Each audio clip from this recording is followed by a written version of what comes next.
Well, hello there, everybody, and welcome to another video, and welcome to another review video. And today we are reviewing The Jedi, The Witch, and The Warlord. That's a clear inspiration there, isn't it? Which is the finale of Ahsoka, season 1, obviously. And I have to say, now please, first, feel free to check out my previous videos. I've reviewed the episodes up to now, which of course I'm kind of late to the party because that show came out in 2023. Well, I didn't feel like watching it at the time. I felt like watching it now, and I'm absolutely excited. And I'm glad I've watched it now because the amount of drama that always accompanies a Star Wars show is just kind of extraordinarily annoying at this point. And it seems to me that people just go into watching anything now just to complain about everything and cause drama and fight for clicks and likes and retweets and views. And I mean, yeah.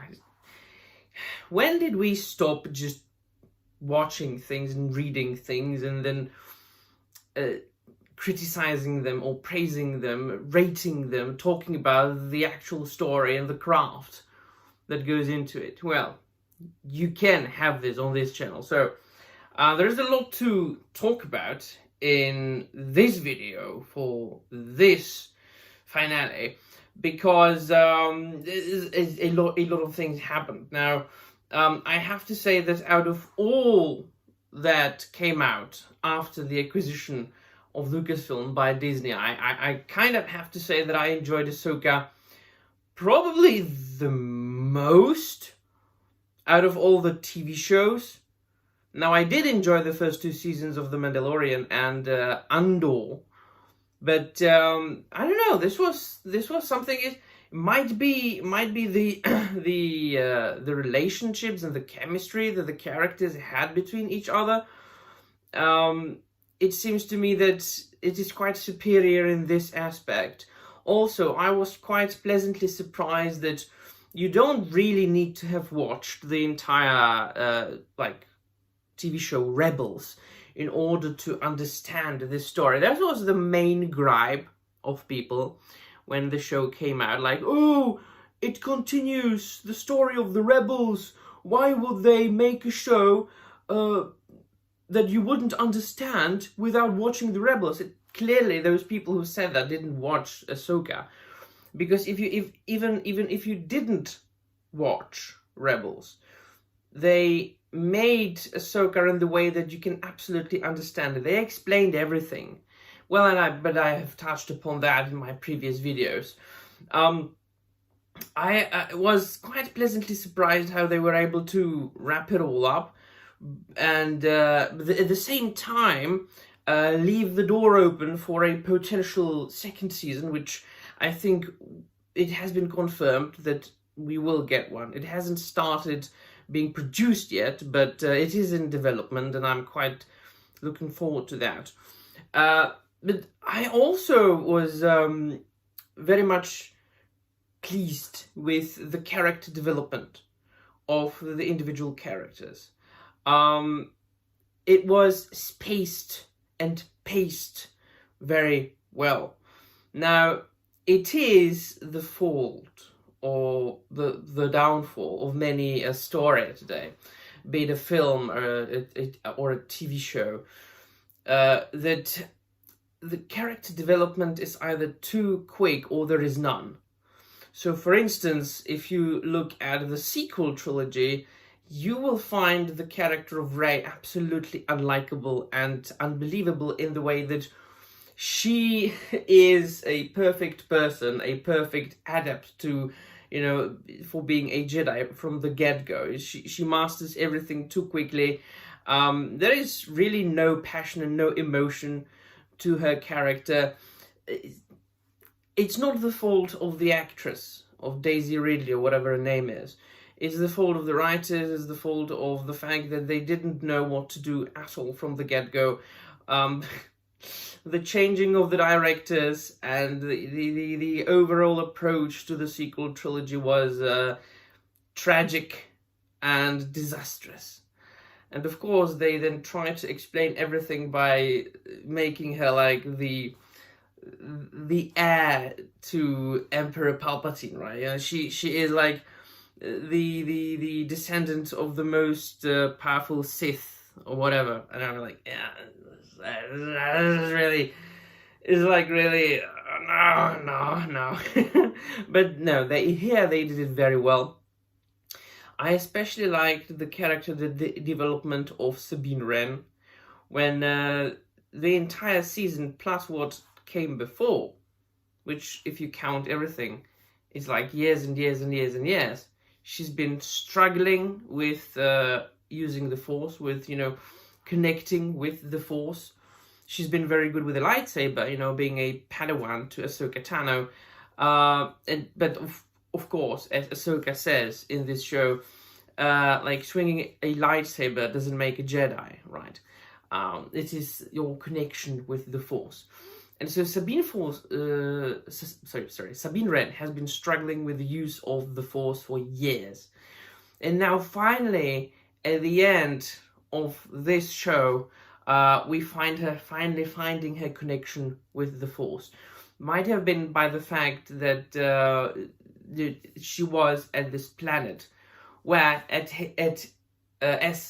it has been hinted upon, this planet might have a very special connection to the Force.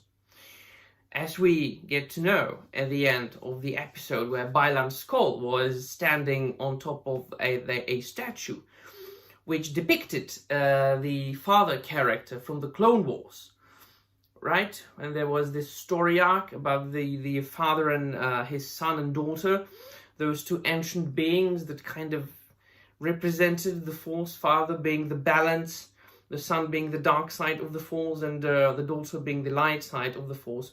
So those three characters are depicted as statues. The daughter is destroyed, I think, the statue. So Bylan Skull, as we know, the entire TV show has been searching, for something, trying to fulfill some sort of his own goal, his own purpose. On the way, he was taking advantage of, his service at, the hands of the Night Sister chick. I'm always blanking on her name and the name of the apprentice of Bylan Skull, Shin Hati, I think. That I remember now. So he's onto something. Now that's the worst part of it all. That's something that just broke my heart, and that's the fact that Ray Stevenson is no more. And there's just the last scene when he walks up the outstretched hand of the statue and looks into the distance with the promise of future adventures, and you're like, Jesus Christ, I won't see him complete his story. Ray Stevenson. We might see Bylan Skull. He might be recast. Who knows? But you will know, and it'll always break your heart. So rest in peace, Ray. So that's very sad. That's extremely sad. Ezra Bridger has kind of made his reputation in my eyes better. The actor, it was slightly better in the finale. I said that he was the least likable character, the least enjoyable part of the show in the two previous episodes. It was a little bit better in this episode. So he constructed his lightsaber. People might have been arguing and complaining that, he constructed his lightsaber too quickly. Well, I mean, he had all that he needed at hand, like everything to construct a lightsaber necessary on the ship. Plus, he had an absolute expert at making lightsabers at hand, the Yang droid. So, yeah, I mean, this is really not a complaint that would be in any way relevant, that he constructed it too quickly. No, it's just he was lucky that he had everything he needed, at hand. But the visuals, man, I in this show, I think that out of all, let me think for a bit. Out of all that Disney came up with, I think that I enjoyed the fighting, the lightsaber fights, probably the most. Not that there was anything really to compete with, definitely not the sequel trilogy. Oh, yeah, I mean, the sequence in The Mandalorian Season 2 when Luke Skywalker saved the entire crew of the of the ship. There was a very well choreographed like whole scene. But other than that, I liked that once again they were inspired by Kurosawa and many of the other like Japanese directors who made like samurai films. Clearly there was an inspiration as far as the fighting techniques. I absolutely did enjoy the scenes with Anakin Skywalker. As I said, you know, the character journey and the character developments of all the characters was very, very well done. You know, the journey of Ahsoka, you know, her coming in terms with who she is and what her place is in the universe, and her history and relationship with Anakin Skywalker, and of course what he became. But ultimately, she remembers him the way she knew him, as Anakin Skywalker, the Master, who always stood by her side, not as Darth Vader. This is something, yeah, it was really done very well, you know, like, it even made you feel emotional a little bit. The scenes with the Night Sisters, when the main bloody witch, I'm still blanking on her name, was like promoted by those three Night Sisters, and she got the Blade of Talzin, which I think appeared in the Clone Wars. Was it Mother Talzin using it against Mace Windu? I think yes, it was. So, and there weren't even that many, like, as people say, member berries. Yeah, I mean, what do you want? I mean, people are complaining when there are member berries. People are complaining when there are no member berries. Like, when they make a TV show and people say like, oh, but I want to watch things about Han Solo and Leia and, you know, with all the old characters. And then when, you know, there are like cameos in a show, they are complaining, member berries. Fucking know what you want. So pick one. No. Again, was it the best thing since sliced bread? Probably not. Was it the worst thing? No. It was good. I enjoyed the show. I enjoyed the creepy scene with the zombie troopers. Grand Admiral Thrawn, he was what he was.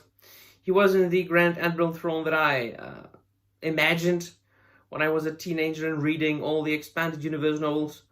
Definitely not. But he was who he was. I mean, I would have probably chosen somebody else to portray Grand Admiral Thrawn, but it wasn't a disaster.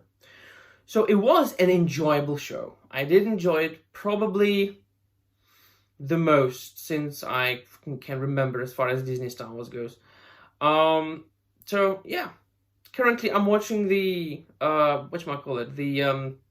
the other show with Jude Law, the Skeleton Crew. It's alright. I thought I would be enjoying it more.